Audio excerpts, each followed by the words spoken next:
नमस्कार, मैं हूं शम्स ताहिर खान और आप देख रहे हैं वारदात। दिल्ली पुलिस ने महरौली के जंगलों से कुल 13 हड्डियां बरामद की हैं। आफताब के घर के किचन से भी फॉरेंसिक टीम को खून के कुछ नमूने मिले हैं, मगर ये हड्डियां या खून के नमूने इंसान के ही हैं, ये फॉरेंसिक जांच के बाद ही पता चल पाएगा। वैसे दिल्ली पुलिस और फॉरेंसिक टीम को उम्मीद है कि आफताब के घर के बाथरूम की नाली और ड्रेनेज सिस्टम से कुछ ऐसे सबूत जरूर मिलेंगे जिनसे ये साफ हो जाएगा कि श्रद्धा का कत्ल हो चुका है, क्योंकि आफताब के मुताबिक उसने श्रद्धा के लाश के टुकड़े बाथरूम में बैठकर ही किए थे।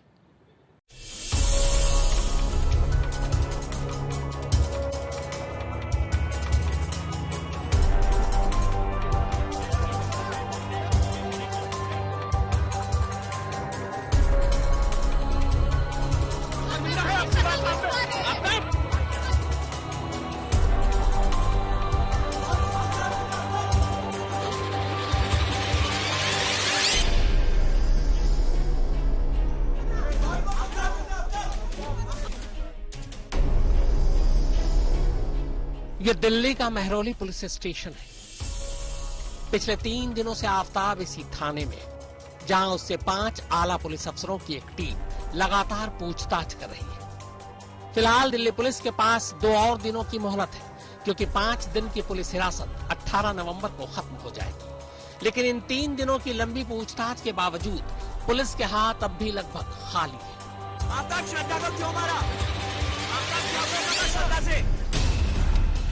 3 दिनों की पूछताछ के बाद दिल्ली पुलिस अब तक न उस आरी को ढूंढ पाई है जिससे श्रद्धा का कत्ल हुआ, न श्रद्धा का मोबाइल ढूंढ पाई है, और तो और बरामद 13 हड्डियां श्रद्धा की लाश की ही हैं।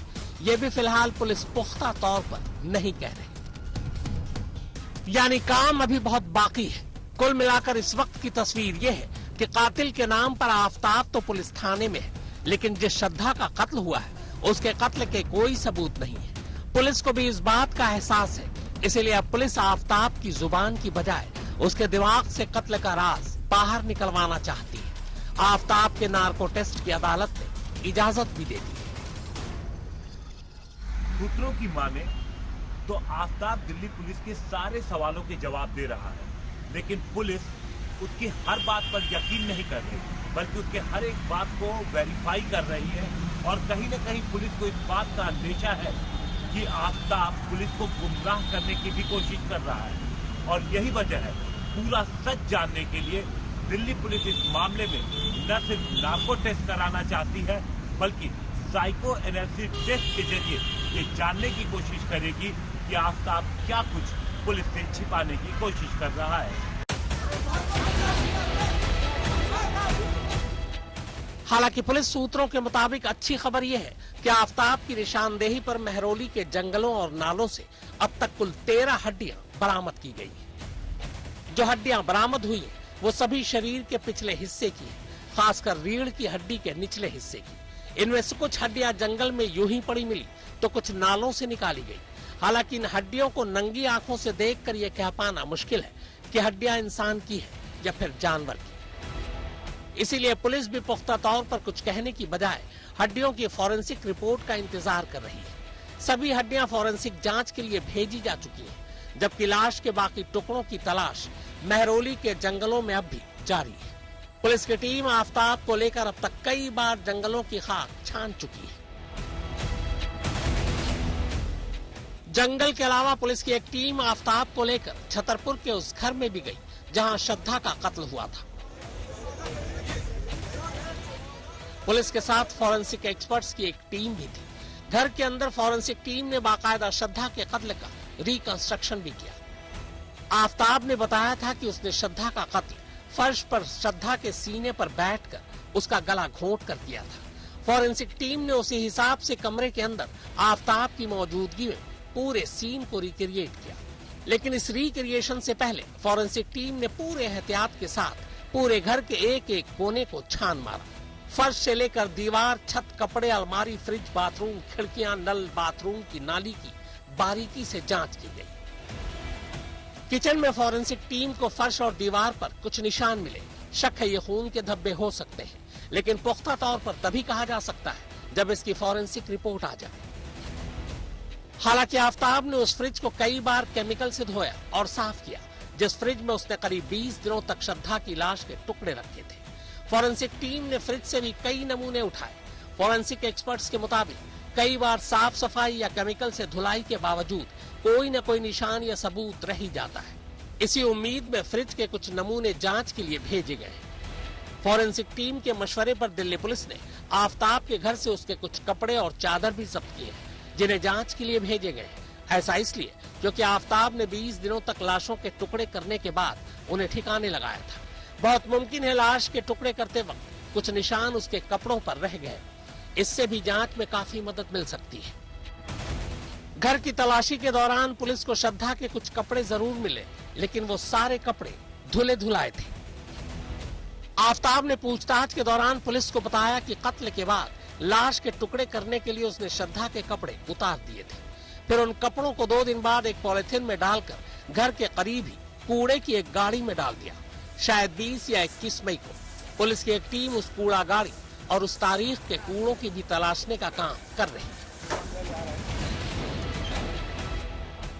आफताब के कबूलनामे के मुताबिक उसने श्रद्धा की लाश के टुकड़े पूरे 2 दिनों तक घर के बाथरूम में किए थे। उसने ये भी बताया कि जब वो लाश के टुकड़े करता था तब नल और शावर दोनों खोल देता, ताकि पानी की मदद से लाश के छोटे मोटे टुकड़े या खून के थक्के पानी के बहाव में नाली से निकल जाएं। फॉरेंसिक एक्सपर्ट्स के मुताबिक आफताब के घर के बाथरूम की नाली की पाइप और जिस जगह ये नाली जाकर बड़े नालों से मिलती है, उनकी जांच करने पर लाश के कुछ न कुछ टुकड़े जरूर मिलेंगे, भले ही वो टुकड़े बहुत छोटे हों। इसीलिए फॉरेंसिक टीम आफताब के बाथरूम से निकलने वाली नाली और उसके पूरे ड्रेनेज सिस्टम की जांच करने जा रही है। फॉरेंसिक टीम को यकीन है कि भले ही आफताब लाशों के टुकड़ों को लेकर पुलिस को गुमराह कर रहा हो, लेकिन अगर उसने घर के बाथरूम में ही श्रद्धा की लाश के टुकड़े किए हैं तो ये नाली की जांच से बिल्कुल साफ हो जाएगा। आफताब के बयान के मुताबिक उसने श्रद्धा का कत्ल 18 मई की रात को किया था, जबकि लाश के टुकड़े 19 और 20 मई को। 20 मई को लाश के टुकड़े करने के दौरान आरी से उसके हाथ पर भी चोट आई थी, हाथ से खून निकलने लगा था। इसी के बाद वो हाथ दिखाने एक डॉक्टर के पास भी गया था। का मत था और ये मॉर्निंग आवर्स पे आया हुआ था। मेरी कैजुअल्टी में लेटा हुआ था। मेरे असिस्टेंट ने बोला कि सर एक पेशेंट है, उसको लेसरेशन है राइट हैंड में और सुपरफिशियल लग रहा है, मतलब ऊपर ऊपर लग रहा है, कोई ज्यादा डीप नहीं है, सुपरफिशियल इंजरी है। तो फिर मैंने उससे पूछा, मैंने उससे हिंदी में बात किया, तो इसके बाद वो हिंदी नहीं बोल रहा था, कंटिन्यूअस इंग्लिश बोल रहा था, काफी लाउड, काफी जो है कॉन्फिडेंट लग रहा था वो। तो फिर मैंने उससे पूछा कि how did you sustain this injury. तो उसने बोला कि actually you know while cutting fruit I got this injury and I was using my knife. तो ऐसा लग रहा था कि छोटा सा कट है, सुपरफिशियल है, तो नाइफ से हुआ होगा। तो फिर वो बात करते करते वो खुद बोला मेरे से कि actually you know I am not from Delhi, I am from Mumbai. कुल मिलाकर ये केस इस वक्त पूरी तरह से फॉरेंसिक जांच पर ही टिकी है। इसीलिए दिल्ली पुलिस ने श्रद्धा के घर वालों के डीएनए सैंपल भी उनकी मर्जी से हासिल कर लिए हैं। बरामद हड्डियां और बाकी सबूत जब ये साबित कर देंगे कि हड्डियां इंसानी ही हैं, तो फिर श्रद्धा के घर वालों के डीएनए सैंपल से इनका मिलान कराया जाएगा, जिससे ये साबित होगा कि लाश के ये टुकड़े श्रद्धा के ही हैं। दिल्ली पुलिस सूत्रों के मुताबिक आफताब के घर से कुछ नॉवेल और लिटरेचर भी मिले, जिससे पता चलता है कि उसे पढ़ने लिखने का भी शौक था। पुलिस सूत्रों के मुताबिक उसे क्राइम इन्वेस्टिगेशन और फॉरेंसिक साइंस की भी अच्छी खासी जानकारी है। शायद यही वजह है कि 3 दिनों से पुलिस की हिरासत में होने के बावजूद वो पुलिस से सहयोग करने की बजाय उन्हें गुमराह ज्यादा कर रहा है। उसकी इसी होशियारी को देखते हुए joint commissioner of police rank के अफसर को उससे पूछताछ करने वाली टीम में शामिल किया गया है।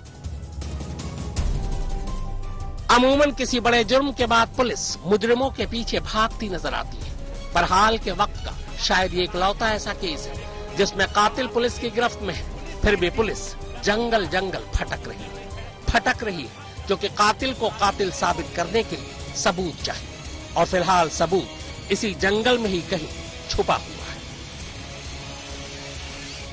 श्रद्धा का कत्ल 18 मई को हुआ था, लेकिन कत्ल का खुलासा तकरीबन 6 महीने बाद 10 नवंबर को हुआ।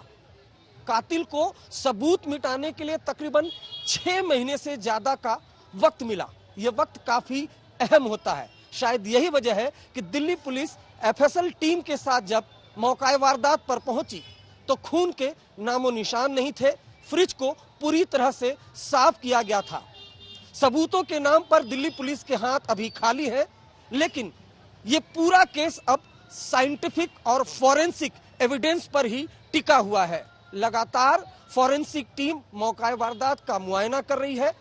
जंगल से बरामद हड्डियों को एफएसएल में जांच के लिए भेजा गया है।